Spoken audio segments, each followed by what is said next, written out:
Жыхары Жлобіна кажуць пра моцны выбух у ваколіцы беларускага металургічнага заводу. На Беларускаліі загінуў адзін працаўнік. Навукоўцы дапамаглі выкрыць злачынства ў Віцебску. Няўжо ў Мсціслаўскім раёне будуюць сховішча радыёактыўных адкідаў і што наконт цэнаў на хатнія матчы хакейнага клубу «Дынама». Вітаю, сябры, Владзіслаў Корсак у студыі. Пачынаем праграму «Белсат онлайн». Жыхары Жлобіна паведамляюць пра моцны выбух. Паводле каментароў у садсетках ён быў чутны паблізу беларускага металургічнага заводу каля 8 раніцы. Сярод каментароў «Не, на жаль, гэта не фэйк, ехалі з грошыку, бачылі яго кавалкі і міліцыю». Таксама пішуць, што раніцай была перакрытая дарога на вуліцы Прамысловай, а транспарт прапускалі ў аб'езд. Афіцыйнай інфармацыі пра здарэнне пакуль няма. На Беларускаліі зноў загінуў працаўнік. Гэта ўжо чацвёрты смяротны выпадак на прадпрыемстве за гэтае лета. Напярэдадні на рудніку другога рудакіравання падчас агляду горных выпрацовак абваліліся пароды даху. Смяротную траўму атрымаў горны майстар Дмітрый Пятрович. Яго даставілі ў салігорскую лякарню, але ўратаваць мужчыну не ўдалося. Абставіны трагедыі расследуе спецыяльная камісія. 6 жніўня на прадпрыемстве ад удару электрычным токам загінуў 29-гадовы электраслесар Роман Тысевіч. У чэрвені 34-гадовага рабочага Алексея Чарапка задавіў пагрузніка, а літаральна за некалькі дзён да гэтага яшчэ адзін рабочы загінуў пры абрушэнні жалезабетоннай перамычкі. Міністэрства надзвычайных сітуацыяў Кыргызстану зняпраўдзіла інфармацыю пра тое, што на піку Курумды знайшлі целы 3 зніклых альпіністаў з Беларусі і Літвы. Паводле ведомства, 16 жніўня падчас пошукаў выявілі толькі абутак альпіністаў. Раней ратавальнікі знайшлі асабістыя рэчы, заплечнік і спальны мяшок. Пошукавую аперацыю цяпер прыпынілі праз дрэннае надвор'е і небяспеку раставання лёду.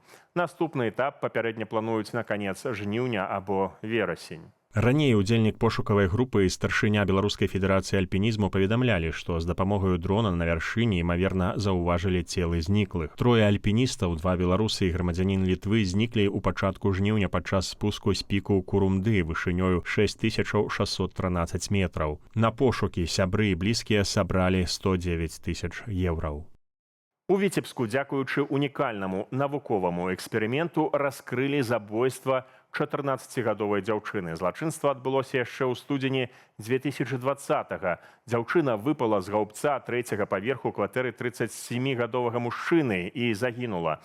Спачатку здарэння палічылі самагубствам. Гаспадар кватэры сцвярджаў, што выйшаў у краму, а калі вярнуўся, дзяўчына ўжо ляжала пад вокнамі. Да гадавіны гібелі дзяўчыны ён зарганізаваў вечар памяці, запрасіў знаёмых, плакаў. Апавядаў, што дзяўчына схлусіла яму пра свой узрост. Аднак у версіі самагубства былі і нестыкоўкі. Парэнчы гаўбца вышынёю каля 125 сантыметраў, а на месцы не знайшлі слядоў таго, што падлетак самастойна пералазіў праз іх. У расследаванні задзеялі навукоўцаў Інстытуту цепла і масаабмену Акадэміі навук Беларусі. Яны разлічылі траекторыю падзення. Выснова была адназначная. Дзяўчыну выкінулі з гаўбца. Следства таксама ўстанавіла, што мужчына здзяйсняў сексуальныя злачынствы супраць непаўнагадовых. Удалося знайсці яшчэ 2 пацярпелых ад ягоных дзеянняў, дзяўчат 14 і 15 гадоў. Злачынцу асудзілі на 11 гадоў пазбаўлення волі.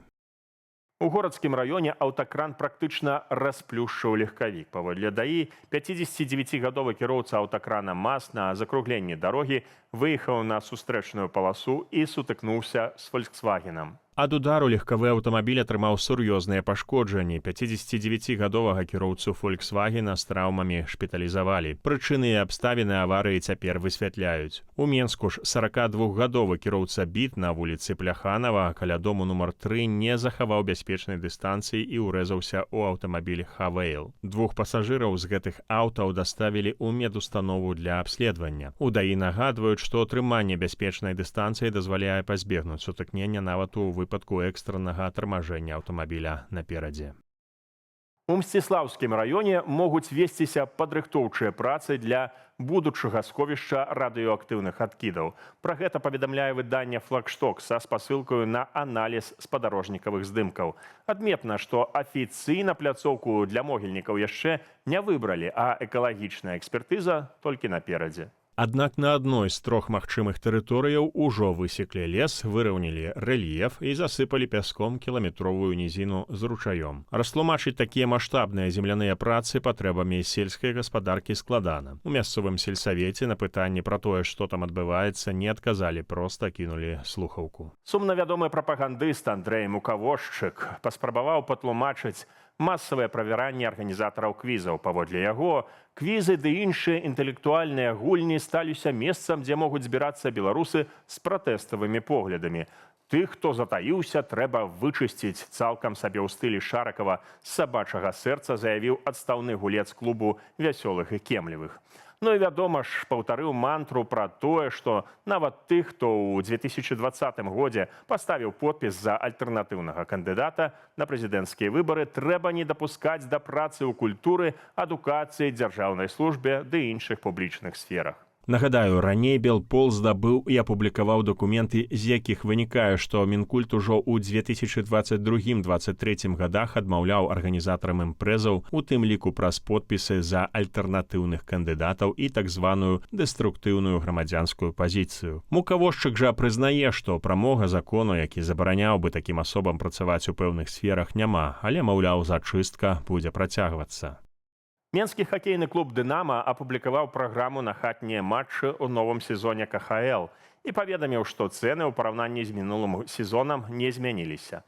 Матчы падзяліліся на 3 катэгорыі – будныя, выходныя і топ-матчы. Квіткі на гульні з панядзелка да чацвярга будуць каштаваць ад 10 да 120 рублёў, а на выходныя, святочныя і перадсвяточныя дні ад 15 да 75. Пры высокім попыце клуб можа павышаць кошт квіткоў ажно да ўзроўню топ-катэгорыі. Продаж квіткоў на вераснёўскія матчы стартуе 24 жніўня. Уладальнікі ж абанементаў могуць падоўжыць іх да 1 верасня. Новыя абанементы трапяць у продаж цягам сезону. У Касцюковічах да Дня беларускага пісьменства з'явіліся літаратурныя прыпынкі. На тарцах аўтобусных павільёнаў размясцілі партрэты беларускіх класікаў, цытаты з іхных твораў і выявы беларускіх краявідаў. Паводле Міністэрства інфармацыі, праект мае папулярызаваць літаратурную спадчыну і ўпісаць культурныя сэнсы ў гарадскую прастору. Дзень беларускага пісьменства пройдзе ў райцэнтры 5 і 6 верасня. Застаецца толькі спадзявацца, што гэтым разам на свяце беларуская мова сапраўды будзе ў прыярытэце. Што праўда, сёлета, акрамя беспасярэдне юбілеяў беларускіх пісьменнікаў, падзею прысвячаюць году беларускай жанчыны, 85-годдзю пачатку Другой сусветнай вайны і, увага, 5-годцы якасці. Маскву атакавалі больш за 600 беспілотнікаў. Гэта найбуйнейшы за апошнія 2 гады налёт на сталіцу агрэсара. Вядома пра пашкоджаныя жылыя дамы і лагістычны комплекс Wildberries. Імаверна, пацярпеў жылы комплекс «Дзюна» ў Кацельніках недалёка ад маскоўскага НПЗ. Прыпынялі працу аэрапортаў Унукава і Дамадзедава, Жукоўскі і Шарамецева. 3 асобы пацярпелі, больш за 10 000 спажыўцоў у Падмаскоўі засталіся без электрычнасці. Былі абясточаныя больш за 100 трансфарматарных падстанцыяў. Табун коней атабарыўся ў адным са спальных раёнаў Бабруйску. Блізкае суседства людзей і гарадскога транспарту грацыёзных істотаў відавочна зусім не бянтэжыць. Без каментара.